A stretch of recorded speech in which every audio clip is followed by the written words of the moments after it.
La cuestión de fondo es realmente para qué el arte, ¿no? Es decir, para qué sirve el arte, y a la gente que nos interesamos por la dimensión, digamos,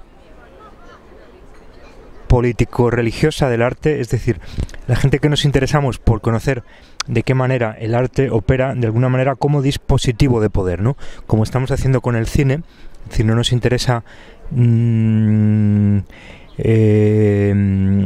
la cultura en general como entretenimiento, que eso ya es político, evidentemente, sino realmente esa dimensión política, que para nosotros siempre es político-religiosa, del arte. Y entonces la idea es que básicamente hay una especie como de versión oficial, de asunción oficial de que el arte es bueno para la sociedad, ¿no? Y que el arte es como de izquierdas, ¿no? Porque parece como que hace posible la expresión de las injusticias, de los problemas del sistema, etcétera, ¿no? Y sin embargo nosotros creemos que es al contrario, ¿no? Eso no quiere decir que, digamos, que haya que prohibir el arte, ¿no? Pasa un poco como con tantas cosas hoy, ¿no? Pensemos en las teorías de género, pensemos en el derecho y en la libertad de cada cual a elegir, a tener la libertad de elegir hasta incluso su género, que no es el que digamos le ha dado la naturaleza, ¿no? Le ha tocado por naturaleza, ¿no? Siempre respetando las excepciones, ¿no? Pero con el arte y con tantas cosas pasa igual, ¿no? Es decir, hay una especie como de gran discurso, y que en general la gente comparte, de que el arte tiene que ver con la libertad, tiene que ver con el poder hacer, el poder expresar, el poder decir, el poder quejarse, el poder poner sobre la mesa, sobre la obra de arte un determinado discurso en el registro que sea, ¿no? Y ya decimos que no es que queramos prohibir, probablemente esa es la paradoja del progreso, ¿no? El que hay toda una serie de nuevas posibilidades de expresión, cualquiera prácticamente puede coger, como yo ahora, una cámara de vídeo y decir lo que piensa, colgarlo en YouTube, y lo mismo a distintos niveles, de una manera más o menos culta, más o menos elaborada, en unos u otros ámbitos, ¿no? Uno puede exponer y presentarse a un concurso y convertirse en artista y exponer en la Documenta o en cualquier otro sitio, ¿no? Y eso es relativamente cierto, aunque también es cierto que luego al máximo nivel está no cualquiera llega, etcétera, ¿no? Pero sobre todo a mí lo que me interesaba ahora es comprender esa paradoja en la que parece como que los que estamos poniendo esto en cuestión seríamos demasiado retrógrados, demasiado conservadores. Lo mismo para el caso de las teorías de género, que es un ejemplo muy bueno de cómo los que denunciamos todo esto no es que seamos demasiado conservadores, demasiado retrógrados, o que queramos privar de libertad a la gente, no ese es el caso, sino que intentamos mostrar hasta qué punto detrás de esa libertad, detrás de esa supuesta progreso, de esa supuesta apertura, se esconde otra cosa que es mucho menos mucho menos habitualmente detectada, dicha, ¿no? Expresada, sobre todo en el ámbito oficial dominante, y prácticamente solo la gente que estamos poniendo en cuestión el sistema desde los márgenes, desde toda esta serie de blogs, de canales de YouTube, podemos hacerlo, ¿no? Porque yo creo que hay algo así como una idea como de fragmentación de la sociedad. Yo creo que la noción de fragmentación es fundamental, ¿no? Hay como de pronto tantas elecciones, hay tantas cosas en las que uno puede participar, hay tantas cosas de las que uno puede ser miembro, ¿no? Hay tantos clubs a los que uno se puede afiliar, hay tantas religiones y subreligiones y prácticas New Age, y pensemos en la espiritualidad, en todo ese mundo hay tantas variedades de cosas en las que uno puede, y tan variadas verdaderamente, desde el yoga al animalismo, determinadas teorías de género, el arte, ¿no? El arte es un ejemplo, la gente que le gusta el arte y de vacaciones, como hoy aquí en verano en Kassel viene una exposición, ¿no? Y no cabe duda de que eso es bueno y no lo estamos, pero la cuestión es comprender que desde el punto de vista del poder real, del poder religión real, toda esa división, toda esa fragmentación de la sociedad en un montón de movimientos diferentes, heterogéneos, que tienen que ver con el gusto, con la sensibilidad de cada uno, acaban siendo muy cómplices del poder en la medida en que el poder, lo que se le opone al poder por definición es una gran masa crítica, una determinada masa crítica, depende en qué contexto, pero una determinada masa crítica que en un momento dado se ponga de acuerdo sobre algo fundamental y en ese sentido lo cuestione.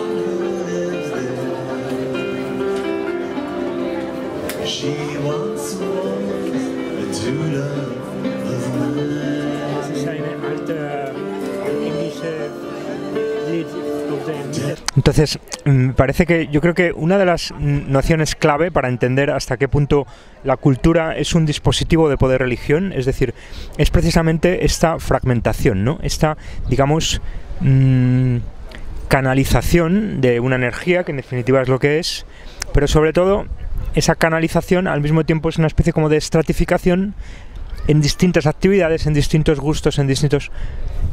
siempre con esa idea de que todo está marcado por la libertad, por la elección, por el libre albedrío, por el libre uno, es decir, cada uno busca lo que le interesa.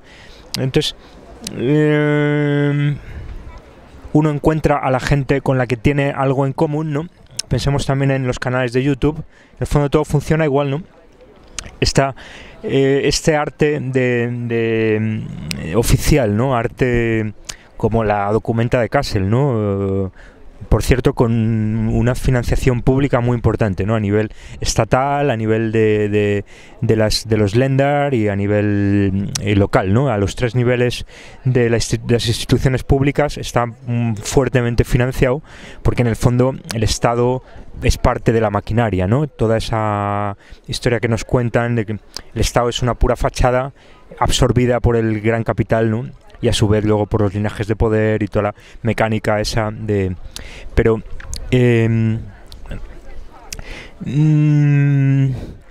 entonces yo creo que la clave es esta, ¿no? De alguna manera, en cada una de esas muchas actividades hay libertad de elección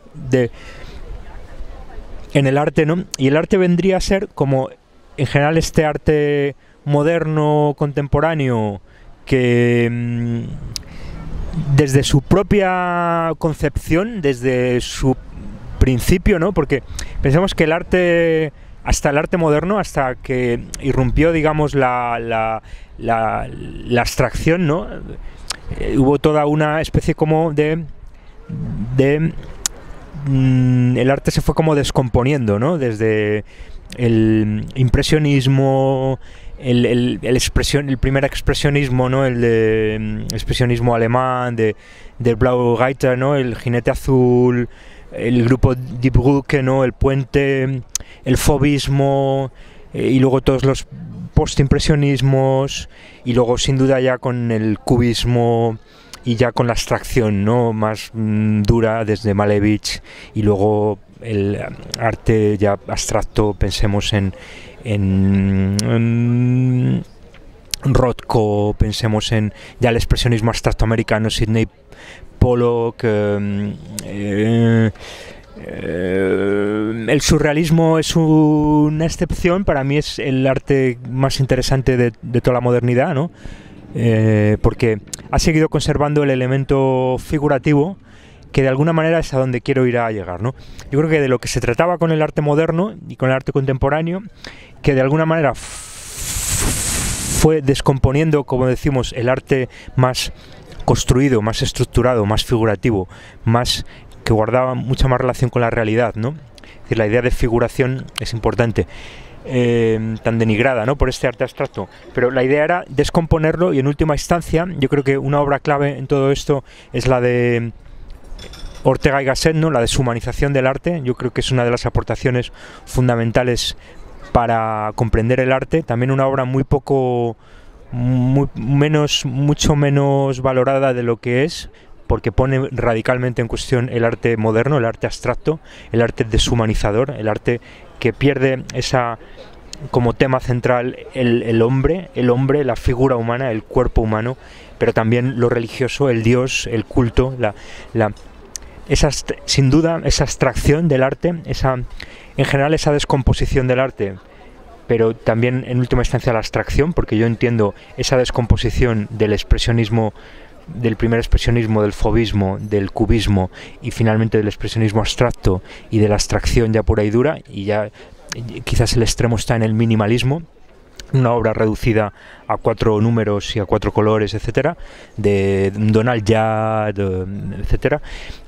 Ahí yo lo que veo es claramente esa, y estoy convencido de que forma parte de una conspiración verdaderamente pensada por los poderosos para deshumanizar al hombre. Es decir, vamos a deshumanizarle por todos los medios, en el cine, que sigue siendo figurativo, con violencia, con obscenidad, con sexo, ¿no?, para desacralizarlo todo, profanarlo y todo y profanizarlo todo.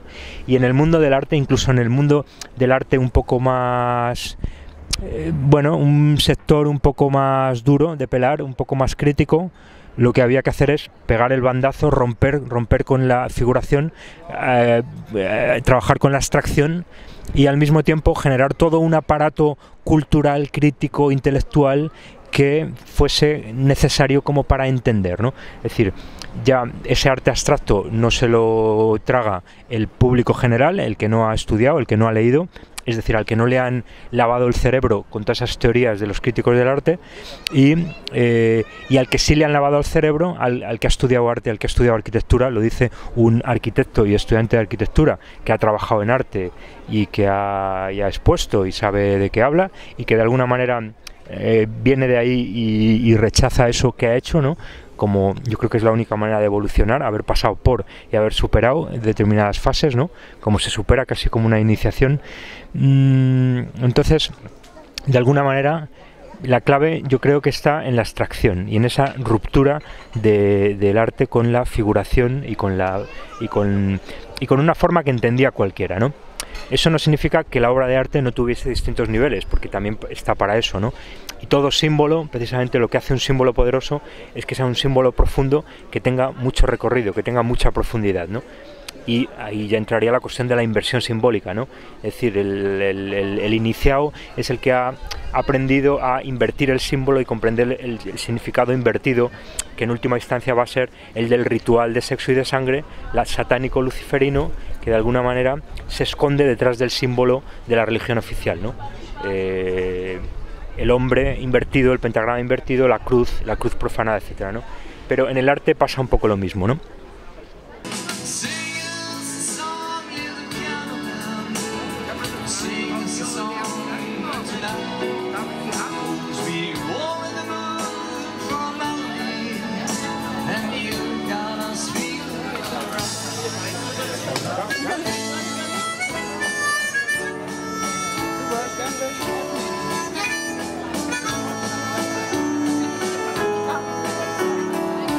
Entonces, de esa manera, lo que conseguiríamos es tener, digamos, como un sector de la sociedad, un sector más que se añadiría, es decir, tendríamos como, hay un cine más popular, hay un cine que lo entiende cualquiera, hay un cine más de autor.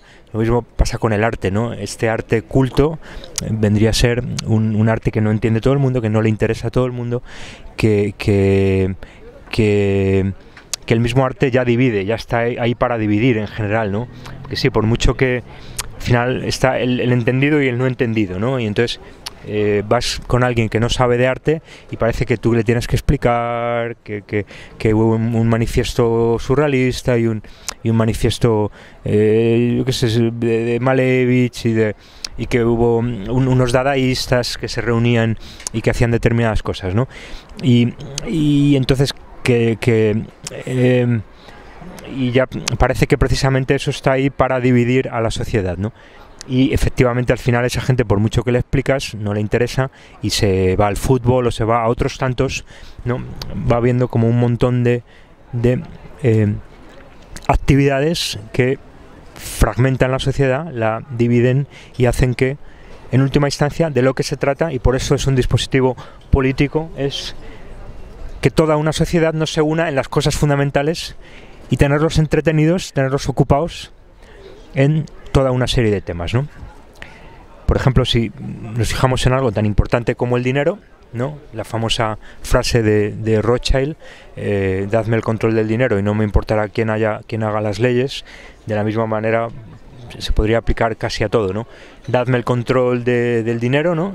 Dejadme que todas estas naciones utilicen euros, utilicen dólares y que estas monedas estén vinculadas y que yo las cree, y me dará igual el arte que vean, me dará igual, aunque también está controlado, porque tampoco se puede mostrar cualquier cosa, pero no, de alguna manera se producen estos dos movimientos en paralelo, ¿no? Al mismo tiempo que yo tengo de alguna manera coordinada, enganchada, no vinculada toda esa sociedad a través del dinero, a través en última instancia, el valor de cambio, ¿no? Del que nos habló Marx, ¿no? Una vez que todo en última instancia se compra y se vende, y todo está, que es en definitiva la marca de la bestia, una vez que todo el mundo, claro, cuando ya nos ponga la marca de la bestia, pero una vez que todo se compra y se vende, todavía estamos terminando ese proceso, ya me da igual el contenido porque el arte también se compra y se vende, porque porque toda actividad pasa por ese único registro, ¿no?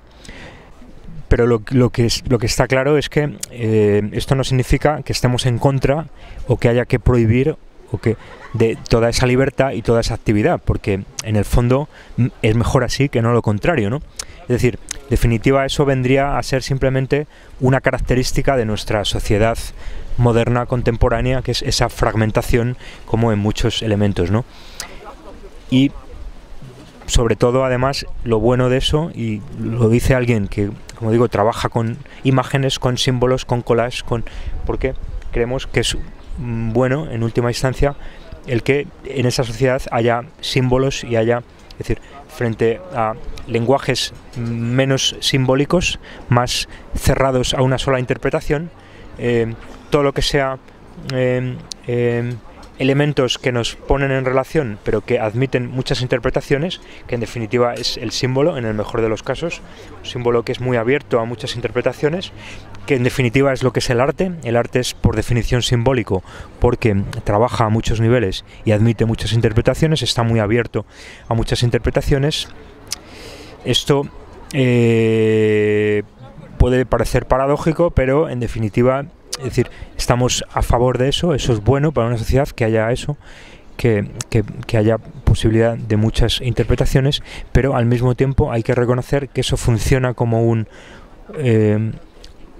muelle, como un amortiguador político para que precisamente toda esa gente, más gente, se ponga de acuerdo con los mismos símbolos, ¿no? Es decir, es difícil de expresar, parece muy ambiguo, pero es que es así de ambigua la realidad, ¿no? Al final, y el comprender esto, en el fondo, se puede aplicar a todo, ¿no? Porque al final todo es simbólico, todos los símbolos, hay símbolos más directos, ¿no?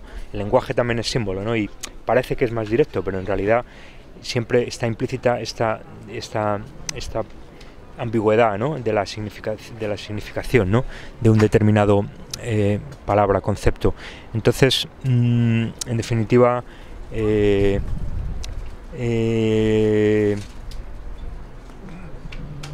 propio poder utiliza esa profundidad simbólica, esa, digamos, ambigüedad del símbolo, para precisamente canalizar a mucha gente que no tiene por qué pensar lo mismo, y a pesar de todo porque finalmente esto sería quizás lo que nos caracteriza más y lo que más nos va a caracterizar en el futuro, ¿no? Es decir, parece que vamos cada vez más a una sociedad más fragmentada, más separada, y de esta manera